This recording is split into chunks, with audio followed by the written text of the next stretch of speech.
Merci mesdames et messieurs, merci à tous ces téléspectateurs de Gale Africa à télévision. Bonjour, ça dépend de là où vous êtes. On reçoit déjà ce matin un panafricain, monsieur Moïse Hangui, habitant de Goma. Monsieur Moïse, bonjour et bienvenue sur Gale Africa télévision. Bonjour David, bonjour surtout à toute la jeunesse congolaise et africaine qui nous suit à Paris Insta. Je suis ravi d'être convié à ces nouveaux numéros.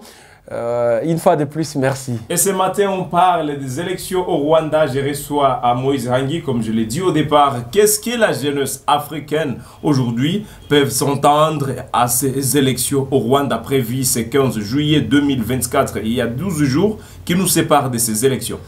Ces élections prévues pour les 15 au Rwanda déjà sont parties sur des mauvaises bases. Nous avons remarqué au cours de la campagne électorale qui reste en cours jusqu'à présent des candidats challengers du président Paul Kagame qui étaient dans la course mais malheureusement qui ont été écartés. À part ça, nous assistons à une restriction croissante de l'espace civique. Tout le monde n'est pas autorisé de s'exprimer quant à ça veut dire que jusqu'à présent, rien ne rassure quant à l'issue de ces processus. Je puis dire personnellement que nous risquons d'assister à une élection de façade comme nous l'avions vécu dans les jours passés. Nous avons vu le président Paul Kagame au cours des échéances passées et c'est un peu de coincer presque tous ces challengers comme qui dirait que la dictature continue à être démise au Rwanda. Bien que les élections ne soient pas encore là, mais certains jeunes africains, certains panafricanistes aujourd'hui croient déjà que c'est Kagame qui va passer. Pourquoi cela? Mais vous pensez qu'il va passer? Qui va contraindre Kagame avec tout ce que nous sommes en train d'observer comme restrictions et des intimidations orchestrées à l'endroit de ces challengers? Au Rwanda, il n'y a pas de démocratie. Au Rwanda, il n'y a pas le respect des préalables et des normes électorales, au moins qui puissent nous pousser à estimer ou à espérer à un processus crédible lorsqu'on écarte certains candidats. Lorsque la centrale qui organise les élections elle-même n'est pas digne de foi, allez-y comprendre qu'il n'y aura que effectivement un simulacre d'élection. Je ne suis pas un prophète de malheur, mais j'imagine que déjà au Rwanda, pour ces 15, ça sera du pouf, donc ça sera vraiment du simulacre pire et simple qu'on va devoir assister. Je suis avec Hangui Moïse, c'est un panafricain. On parle ici des élections au Rwanda. Est-ce que le fait que Kagame est à la tête de ce pays depuis plus de 20 ans, cela manifeste qu'il est très aimé, trop aimé, je voulais le dire, il est trop aimé au Rwanda? Malheureusement, il n'est pas aimé. Je mets à défi tout ce qui nous suit ici, même à travers tout le continent. Moi, je suis un jeune Congolais, mais je vous dis Kagame ne reflète pas, en tout cas, les panafricanismes. L'Ubuntu qui nous anime en tant que tel, c'est d'abord un dictateur, à part le fait qu'il continue effectivement à imposer sa volonté à tous les Rwandais. Vous êtes au courant qu'il continue aussi à maintenir des rébellions presque dans la sous-région. La République démocratique du Congo en proie aux exactions perpétrées par la rébellion du M23. Mais qui est le big boss? C'est Kagame, avec aussi son homologue ougandais. Donc pour moi, ce n'est pas un modèle. Kagame n'est pas un président modèle pour nous, les panafricanistes. Vous ne les considérez même pas? Absolument pas. C'est quoi l'état des droits, voulais-je dire, s'il vous plaît? C'est quoi l'état des droits au Rwanda? L'état des droits, en principe, sous-entend le respect des libertés publiques, ce qui n'est pas le cas au Rwanda. Même les médias ne disent pas tout. Vous pouvez les remarquer vous-même à travers ce qui se passe déjà. On impose une certaine ligne de communication presque à tous les médias rwandais. Même lors de la campagne électorale, les journalistes n'étaient pas en mesure de faire preuve, n'étaient pas en mesure d'équilibrer l'information ou du moins de contrebalancer les arguments qui sont effectivement issus des opposants et des challengers du régime en place. Ça veut dire que c'était juste de la mascarade. Kagame a voulu montrer à l'opinion tant nationale qu'internationale qu'au Rwanda, il y a des élections, ce qui n'est pas le cas. il est au pouvoir depuis 2001. Nous sommes en 2024. Il réalise déjà 23 ans. Pour des États démocratiques comme les nôtres, en principe, lorsque vous avez fini votre premier mandat, le deuxième, c'est non renouvelable. Mais ce qui n'est pas le cas, donc il va s'éterniser au pouvoir, il veut juste distraire les gens avec ces simulacres d'élections. Il ne faut rien entendre, et en tout cas ces 15, ça sera de la poudre aux yeux qu'il va devoir faire aux Rwandais.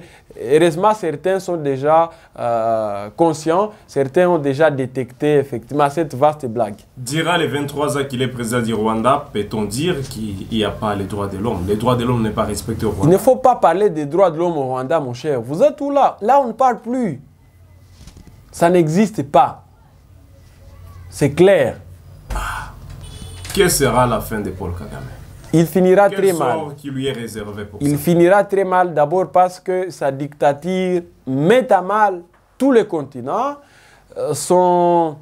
Je vais dire, l'essence pour lui d'être aussi, son inhumanisme, permettez-moi les termes, met à mal les vies des Africains, des Congolais particulièrement, et je pense qu'il est responsable de tous les crimes perpétrés en République démocratique du Congo. Il en payera très cher. Alors, les élections au Rwanda, c'est même parlons, on va finir les dames et messieurs, mais on en parlera aussi un peu de la situation dans l'est du pays. Les élections au Rwanda, pendant que ça tire chez le voisin, Kagame est accusé. Qu'est-ce que le peuple congolais peut retenir? C'est désolant. Ils organisent des élections de façade chez eux, permettez-moi les termes. En même temps, ils continuent à agresser leurs voisins, la République démocratique du Congo. Ça veut dire que les Congolais ne peuvent même pas prophétiser de très bonnes élections pour le Rwanda. Je suis désolé de vous le dire, mais nous ne sommes pas contents de ce que Kagame continue à nous faire subir ici en République démocratique du Congo. Ça sera une fête pour les Congolais, ça sera une fête pour même la plupart des Rwandais, si du moins ils parviendront à se débarrasser de ces sanguinaires, de cet africanophage. Permettez-moi de l'appeler ainsi. Est-ce qu'il y a des Rwandais qui souffrent parce qu'il y a la guerre dans l'est du pays? Très nombreux, mon cher. Vous ne pouvez pas imaginer ce qui se passe au Rwanda. C'est l'enfer. Guerre dans l'est du pays, on finit par la situation sécuritaire dans notre pays. Alors là, on parle de ce qui se passe à Kanyabayonga, situation actuelle aujourd'hui, on en parle. Qu'est-ce qui se passe à Kanyabayonga juste après la chute de cette grande cité aujourd'hui? Comment la situation à Kanyabayonga, elle reste tendue.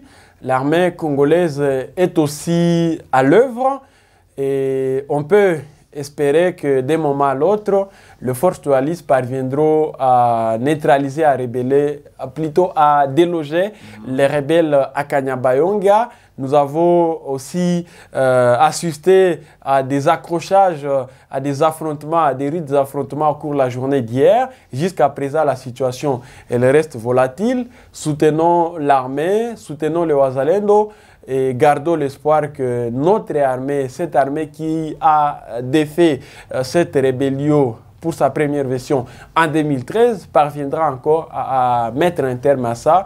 Nous sommes appelés tous à nous mobiliser en tant que des Congolais et nous profitons aussi de cette occasion pour inviter tous les Africains à pouvoir solidariser avec les compatriotes congolais victimes de ces affres de la guerre, victimes de cette agression étrangère entretenue par nos voisins marionnettes, à l'occurrence du Rwanda, de monsieur le criminel Paul Kagame et son homologue ougandais, derrière qui les impérialistes sont en train d'agir. C'est que comprenez que la situation n'est pas aussi bonne dans les Lubero, mais l'armée reste aussi déterminée à décourager toutes les velléités expansionnistes de l'ennemi.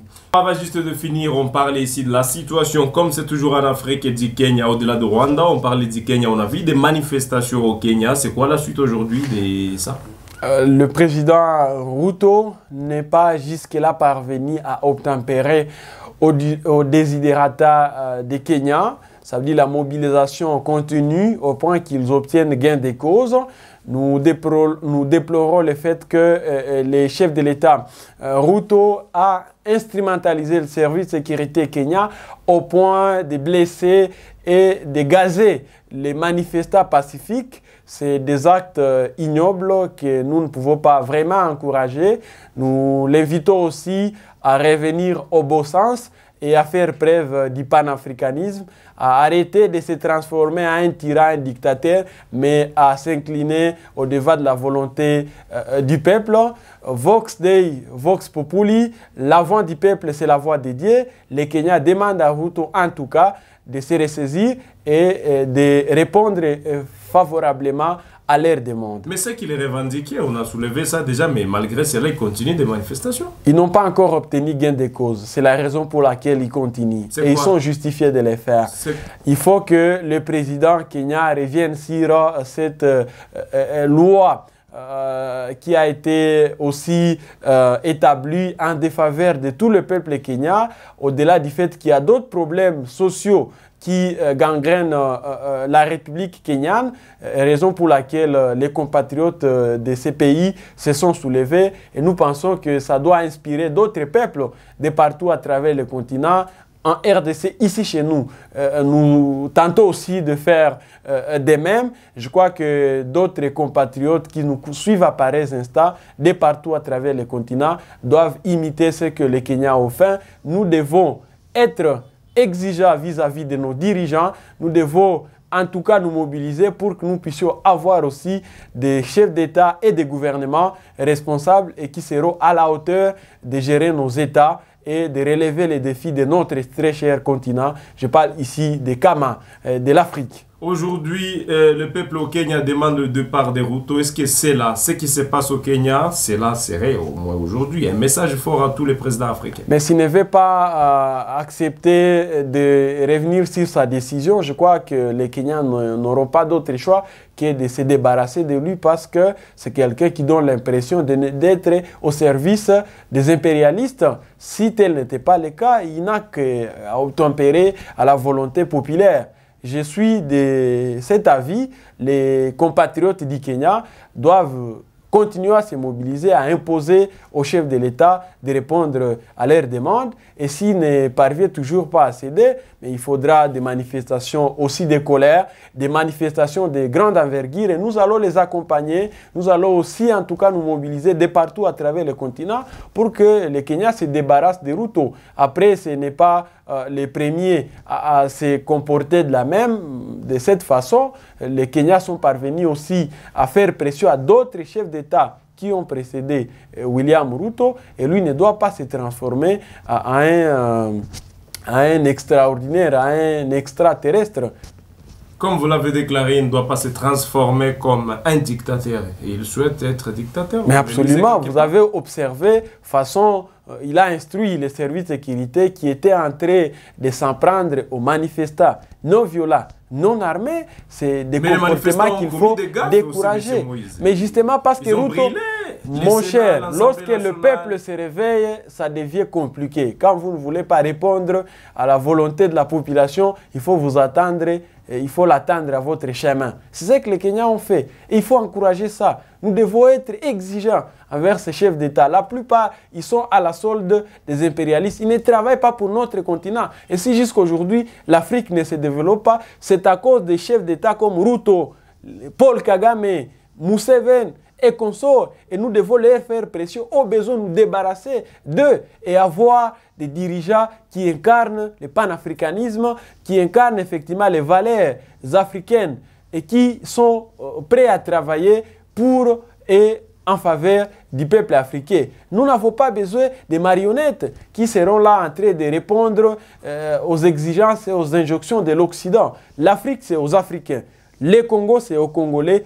et tous ces autres pays que vous connaissez. Ce n'est pas pour l'Occident. Ils ont beaucoup pillé notre continent, c'est assez, il faut que ça cesse. Nous devons décourager effectivement ce genre de comportement entretenu par les impérialistes et les Occidentaux. Malheureusement, nous avons certains aventuriers qui continuent à céder à leurs caprices. À l'occurrence de Kagame, Ruto et même le président de l'Ouganda. L'Afrique a besoin de présidents africains qui incarnent les valeurs africaines. Absolument. Il y en a un exemple parmi les présidents africains? Mon cher, ils sont nombreux. Vous suivez ce qui se passe au Mali. Vous suivez ce qui se passe au niveau du Burkina Faso. Voilà les hommes dont l'Afrique a besoin. Voilà les chefs d'État dont nous avons besoin. Merci beaucoup, mesdames et messieurs. Merci beaucoup, nous vous disons merci, monsieur Moïse, d'avoir répondu à nos questions. Merci beaucoup d'avoir répondu à notre invitation. Mesdames et messieurs, c'est sur Gay Afrique Télévision, on a ici Moïse Hangui, un panafricain. N'hésitez pas de vous abonner, n'hésitez pas de partager la vidéo et on se fixe un nouveau rendez-vous à la prochaine pour d'autres actualités.